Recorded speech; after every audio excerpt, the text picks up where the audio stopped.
Halo, salam semua umat Tuhan dimanapun kita berada. Saya tergerak hati untuk sharing berkaitan dengan kebangunan rohani sejauh yang saya tahu dan pengalaman pribadi. Dan saya dapat melihat kehausan dan kelaparan yang sungguh-sungguh melanda umat Tuhan pada hari-hari ini, di mana jaringan doa, puji-pujian 24 jam sepanjang minggu, bahkan 1 tahun sepanjang pandemik ini. Ada gereja Betel Indonesia di bawah pimpinan Pendeta Niko telah 24 jam mereka berdoa tanpa putus-putus sepanjang pandemik, dan kini sudah 1 tahun mereka masih melanjutkan 24 jam. Dan di Malaysia juga hari ini gereja-gereja Tuhan bersatu dengan jaringan-jaringan doa pujian-pujian yang dinaikkan tanpa putus-putus dari berbagai-bagai denominasi gereja. Dan itu merupakan satu gelombang gerakan yang sangat nyata, kerinduan dan kausan dan kelaparan yang melanda anak-anak Tuhan, memohon belas kasihan Tuhan dan juga lawatan Tuhan agar kebangunan rohani terjadi. Saya dilahirkan pada tahun 1972, dan saya anggap itu merupakan tahun kebangunan rohani, yaitu 70-an, berlaku di Pulau Borneo. Dan memang kita tahu tentang sejarah kebenaran rohani yang berlaku di Bario, dan saya tidak menyebut perkara itu, tapi saya dapat melihat ada satu pengalaman saya pada tahun 1977, yaitu umur saya 5 tahun pada masa itu, di mana ada satu perkumpulan sekolah minggu di kampung kami, Los Madu Nasab ataupun Los Madu B. Mereka berkumpul di rumah pertanian, yaitu pejabat agriculture yang di tepi padang bola SIB Los Madu B pada ketika itu, yaitu tahun 1977. Umur saya 5 tahun. Dan pada tahun itu, sekolah minggu pada masa itu adalah termasuk kakak sulung saya dan kakak nomor 2. Mereka dilahirkan tahun 1965 ataupun 66, dan umur mereka sekitar 11 ataupun 12 tahun pada masa itu, sekolah rendah. Dan mereka berkumpul di situ, dan mereka berdoa, mereka memuji Tuhan, dan mereka menangis. Itu yang berlaku. Dan ketika itu bapak saya sebagai guru sekolah minggu mengajar mereka, dan hal itu berlaku begitu, terjadi begitu. Dan mereka menangis, menangis, menangis, menangis. Bayangkan. Dan suatu perkara yang pada ketika itu saya anggap pelik, sebab saya tidak memahami peristiwa itu apa pada masa tersebut, yaitu mereka menggunakan bahasa yang saya tidak pahami. Dan kalau hari ini kita sebut bahasa lidah ataupun karunia lidah.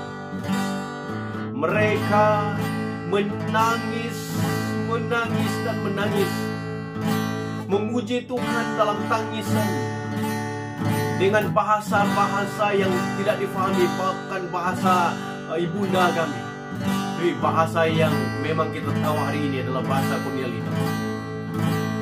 Pertemuan itu minggu demi minggu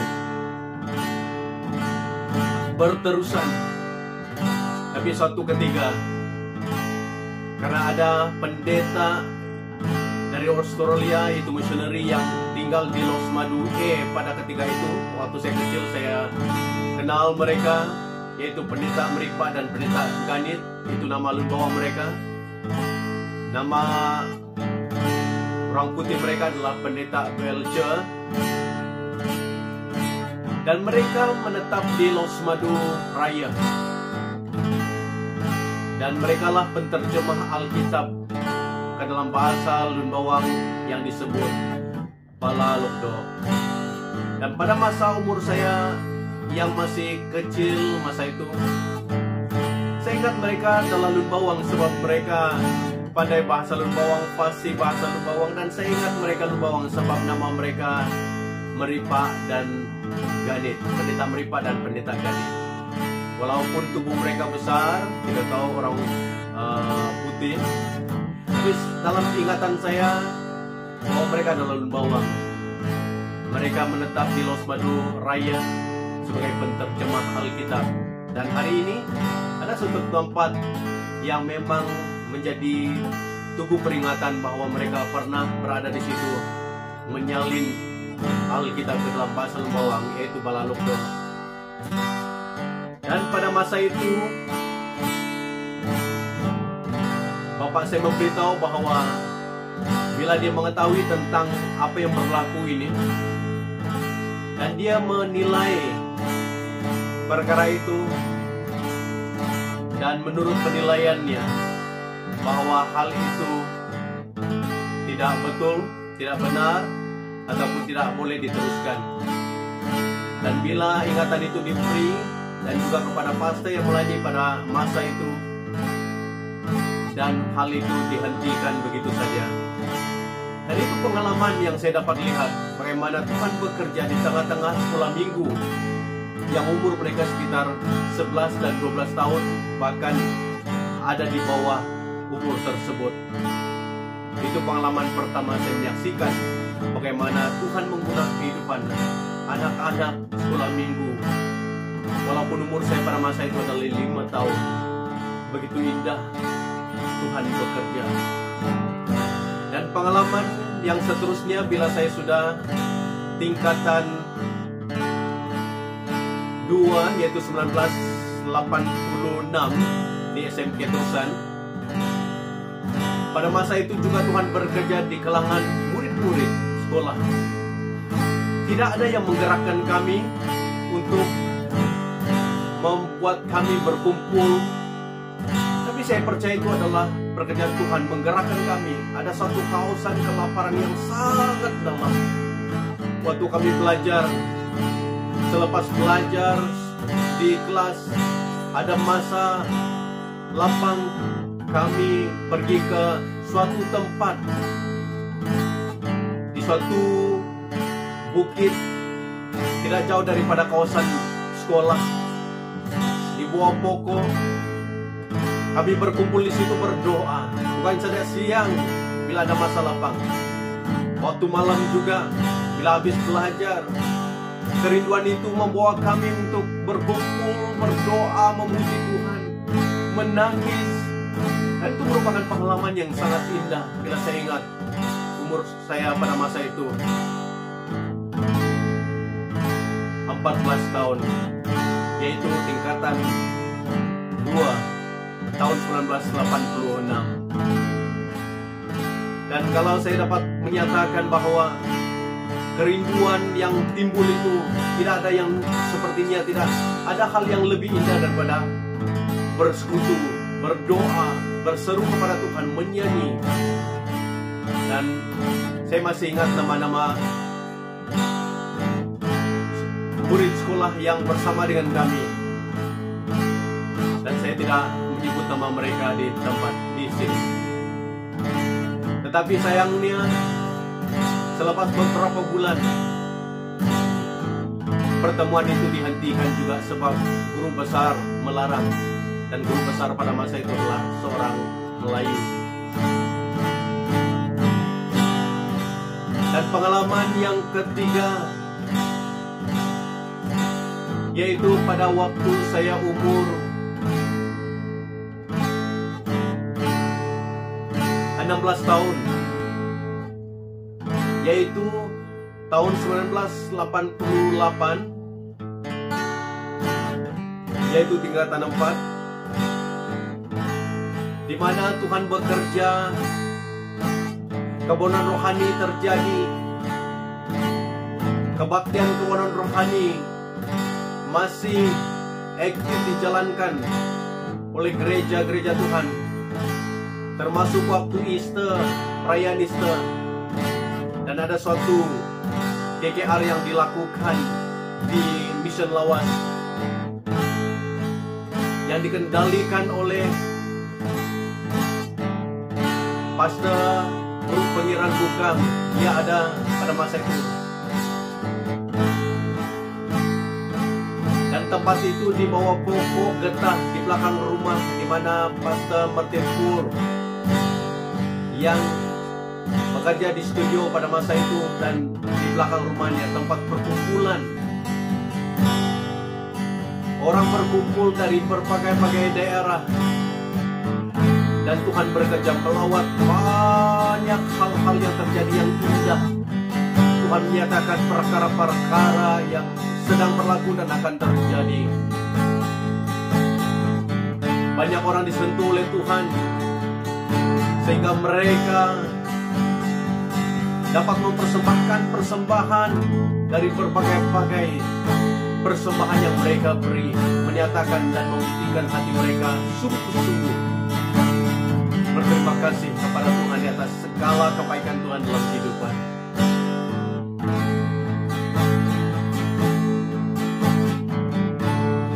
Dan suatu pengalaman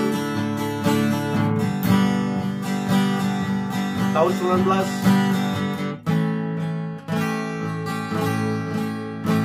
1989, waktu saya tingkatan 5, di mana ada suatu kebaktian antara sekolah-sekolah menengah, yaitu The School Christian Fellowship, ISCF, dan sekolah-sekolah dari Sabah, Spitang datang, dari Limbang, dari daerah Lawas, Terusan, berkumpul di Mission Lawas.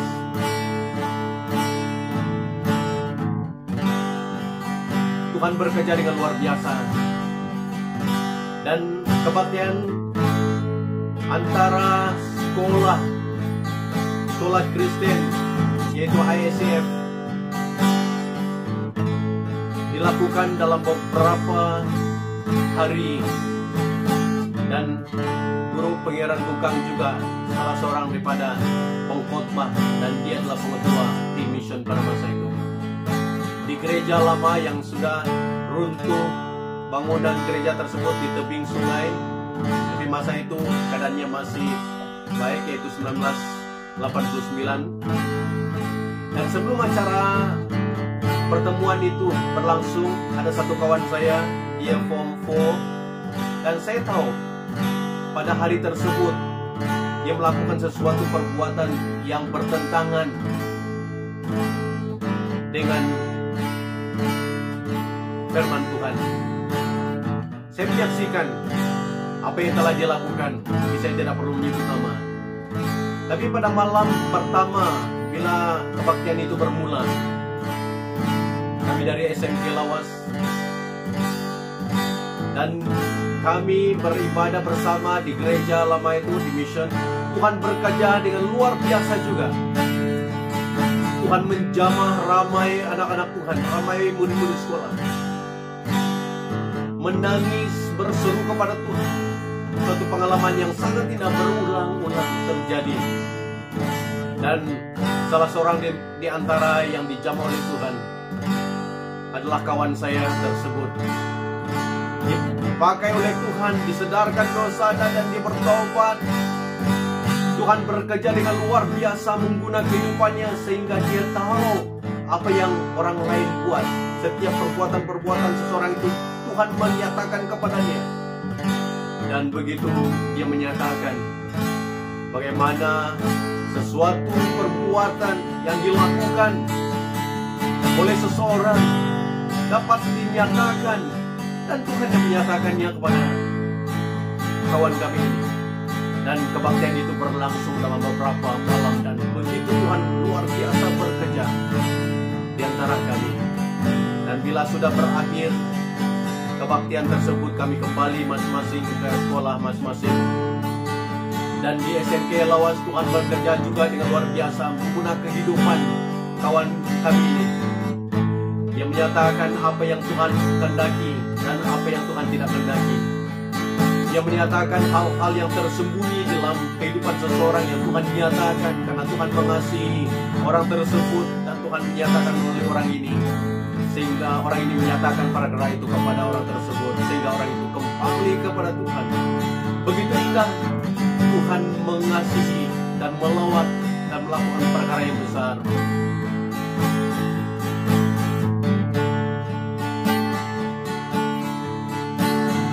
Dan saya pernah membuat suatu keputusan sebenarnya pada tahun waktu saya tingkatan 4, yaitu tahun 1988.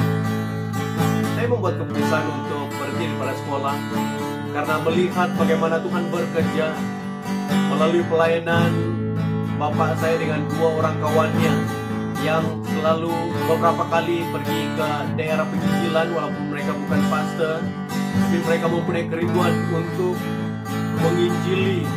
Dan bila mereka pergi ke kawasan Muka, beberapa kawasan di antara orang Iban, dan bila mereka sharing firman Tuhan yang ringkas, tetapi banyak orang menyerah hidup mereka kepada Tuhan. Dan itu merupakan suatu pelayanan yang saya nampak Roh Tuhan bekerja.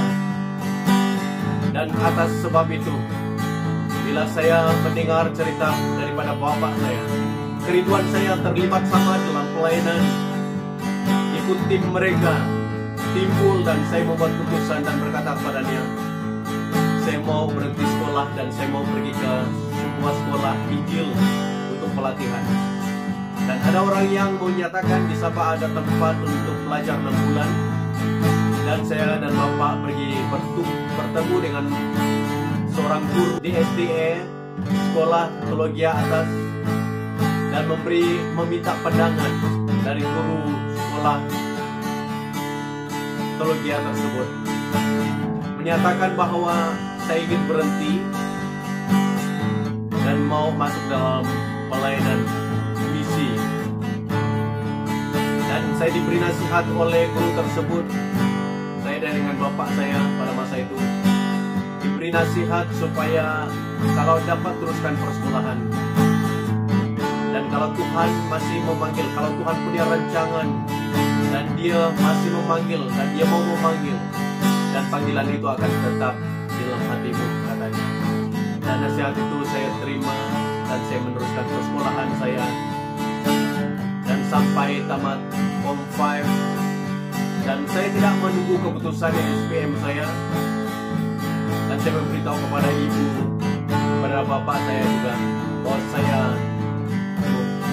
sudah membuat keputusan untuk pergi ke sekolah Alkitab. Dan pada 15 bulan Januari tahun 1990 saya melangkah pergi ke sekolah Alkitab, walaupun tarikh penutupan pendaftaran itu sudah tutup, tetapi saya dapat diterima. Dan sepanjang belajar di STP Budokaru, sekolah teologi pertama Budokaru Paklalan, peristiwa berlaku, pengalaman berlaku, pekerjaan Tuhan, kemudian rohani berlaku di antara murid-murid sekolah, bahkan seluruh guru-guru, dan juga bukan saja di STP Budokaru, di daerah sentral Paklalan, memang Tuhan betul-betul bekerja. Dan masa itu Pak Agung Bangau masih hidup, dan banyak kebaktian-kebaktian kemudian rohani dijalankan di daerah, di sentral Paklalan, di gunung-gunung, di bukit-bukit, bahkan dari daerah-daerah lain juga datang. Dan di sekolah memang Tuhan bekerja. Pekerjaan Tuhan luar biasa melawat kami sebagai murid-murid, sebagai student, pelajar sekolah teologi. Dan memang kerinduan untuk memuji, menyembah Tuhan itu benar-benar meluap dalam kehidupan, dan kami diberi ruang masa, bila ada masa terluang, didorong untuk mencari wajah Tuhan. Dan masing-masing kami mencari tempat di hutan, di bukit, berdekatan dengan sekolah, mengambil masa berdoa sama ada siang ataupun malam. Kerinduan itu sangat dalam. Dan Tuhan bekerja menggunakan kehidupan anak-anak, menggunakan kehidupan murid-murid yang ada di sana. Ada berbagai-bagai karunia yang Tuhan beri. Dan salah satu karunia adalah karunia lidah. Dan bila waktu ibadah, doa biasa, dalam bahasa biasa, berjalan seperti biasa, dan bila berdoa, dan berdoa, dan bila Tuhan mengingin sesuatu perkara untuk disampaikan, ada orang yang menggunakan karunia lidah, dan mereka berdoa. Ada yang menggunakan karunia lidah, ada yang berdoa dalam bahasa yang difahami, bahasa Malaysia, dengan tangisan. Dan begitu keadaan, suasana, kedengaran doa terus menerus. Dan bila Tuhan mengenaki sesuatu perkara, mau menyampaikan sesuatu perkara, maka seperti dalam 1 Korintus itu, seperti ajaran Paulus, satu demi satu berhenti. Mereka yang berdoa dalam bahasa lidah itu mulai berhenti. Dan tinggal kebiasaan dia tinggal 2 orang. Dan bila seseorang menggunakan karunia lidah berdoa dan dia berhenti, dan diterjemah oleh seorang itu dengan bahasa yang difahami itu, bahasa Malaysia. Dan orang yang pertama juga berdoa dalam bahasa karunia lidah, berdoa, dan dia berhenti dan diterjemah oleh seorang yang menerjemahkan bahasa lidah tersebut. Begitu pengalaman dan teraturnya penggunaan karunia tersebut, karena Tuhan mempunyai tujuan. Dan karunia lidah itu diterjemah oleh orang yang dipakai Tuhan untuk menerjemahkan apa yang disampaikan oleh Roh Tuhan pada masa itu, sehingga dipahami dan iman kami dikuatkan, dibangunkan. Dan itu kata Rasul Paulus, bahwa bahasa lidah itu kalau tidak diterjemah tidak ada gunanya. Tapi bila diterjemah akan mendorong orang yang mendengar, mendorong jemaat. Dan itu berlaku persis seperti mana yang Rasul Paulus katakan. Dan itu berlaku bukan saja di sekolah, tetapi pertemuan rohani, kebaktian besar-besaran, di makelalan, di gunung-gunung, bahkan di dalam gereja. Suatu perkara yang saya dapat lihat juga, suatu masa di Budok Nur, gereja Budok Nur, suatu kebaktian pada waktu malam, di mana perkumpulan sentral di situ, dan juga kami sebagai murid sekolah Budok Karu juga berada di sana, berdoa, kerinduan yang sangat dalam ternyata meliputi kehidupan anak-anak Tuhan. Dan suatu perkara yang saya dapat lihat, ada satu ibu, kalau tidak silap saya ibumu, yang dipakai Tuhan, dia buta huruf, tidak tahu membaca. Dan bila Tuhan menyatakan sesuatu kepadanya, dia boleh membaca satu bahagian firman Tuhan, walaupun panjang lebar.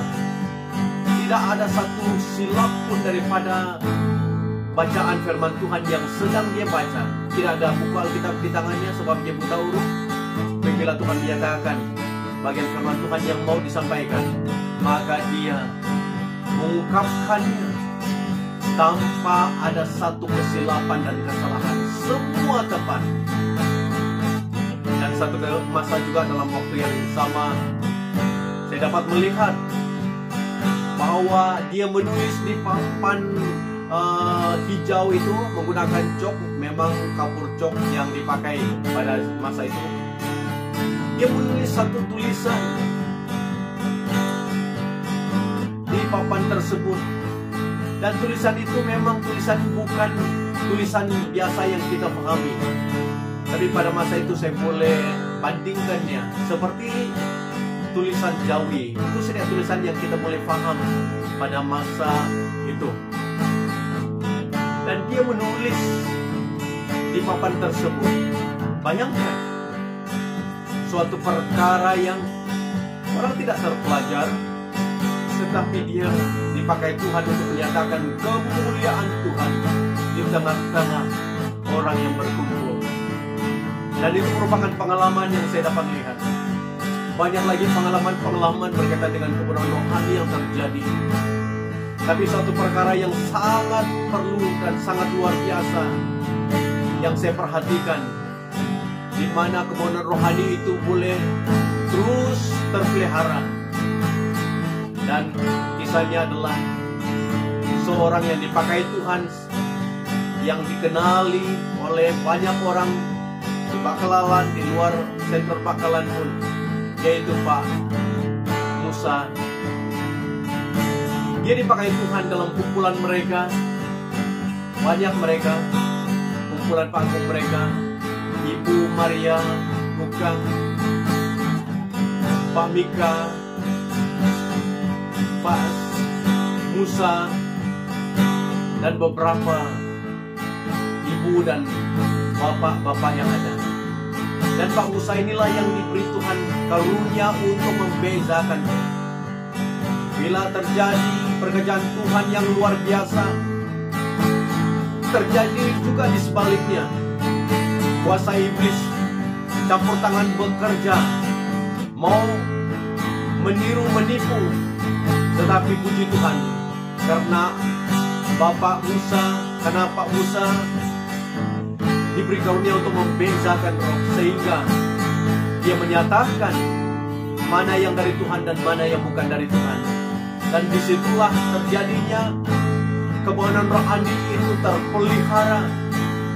Dan itu merupakan perkara yang saya nampak sangat-sangat perlu, yaitu karunia membezakan roh. Ini merupakan satu pengalaman secara pribadi, saya menyaksikan banyak perkara. Dan kalau bercerita tentang apa yang Tuhan lakukan, salah satu contoh seperti mana waktu mereka berada di suatu gunung pada masa itu, Pak Agung Pengau, dan mereka berdoa. Saya pernah mendengar kesaksian-kesaksian beberapa orang tentang perkara ini, yang api membakar tempat seperti kisah Nabi Elia tersebut. Padahal tempat itu dibasahi dengan air, tetapi api yang dinyalakan dengan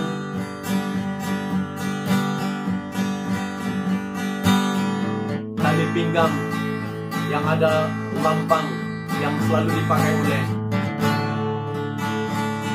mereka yang ikut dalam kebenaran rohani yang beruniform. Dan orang yang berdiri di tepi Pak Agung pada masa itu adalah bapak saya, bersama dengan dia menyaksikan apa yang terjadi, dan orang lain memang menyaksikan perkara yang sama. Tanpa api itu menyentuh, tidak dinyalakan di atas tempat yang memang dikhususkan untuk perkara itu terjadi. Api itu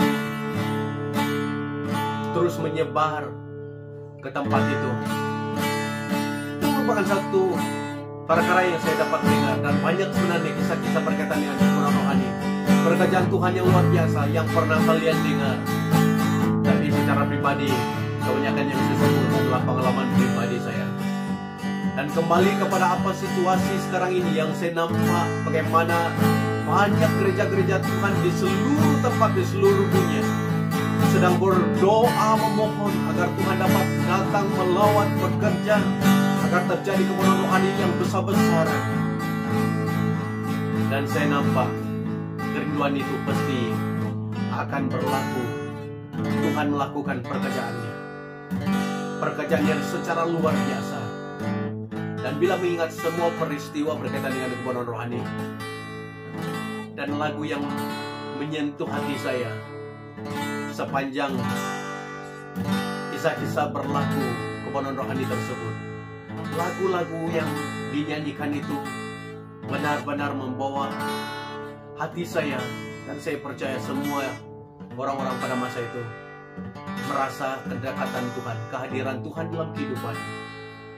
Dan saya rasa lagu tersebut adalah ungkapan kata hati untuk memohon, merindukan, dahaga dan haus akan lawatan Tuhan. Dan lagu itu seperti beberapa lagu yang saya nyanyikan ini. Walaupun suara tidak berapa merdu, tapi arti kata daripada lagu ini saya dapat memberkati, sangat memberkati hidup saya. Sucikan dan